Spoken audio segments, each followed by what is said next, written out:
Hello అండి, welcome back to మనకే fashion. So ఈరోజు సండే స్పెషల్ ఫిష్ కర్రీ అండి. సో నా స్టైల్లో ఇలా చేశాను. సో ఒకసారి చూసేయండి, ఎలా ఉందో కామెంట్ సెక్షన్లో కామెంట్ చేసేయండి. సో ఇది వచ్చేసి చింతపండు ముందే నానబెట్టేసుకోవాలండి. సో ఫిష్ అయితే మంచిగా కడిగేసుకొని నీట్గా పెట్టేసుకోవాలి.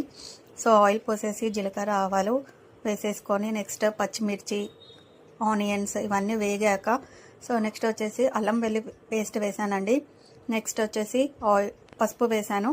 సో ఇవన్నీ మరిగాక సో కాసేపు స్టవ్ మీద అలానే ఉంచేసి సో నెక్స్ట్ చింతపండు ఇవన్నీ నానబెట్టేశాను కదా. సో అది వచ్చేసి మంచి లిక్విడ్ చేసేసానండి. సో గుజ్జు వచ్చేసి సో కాసేపు దాకా బాయిలింగ్ అవ్వాలి. సో బాయిలింగ్ అయ్యాక కారము నెక్స్ట్ వచ్చేసి సాల్ట్ సో మన టేస్ట్కి తగ్గట్టు వేసేసుకోవాలండి.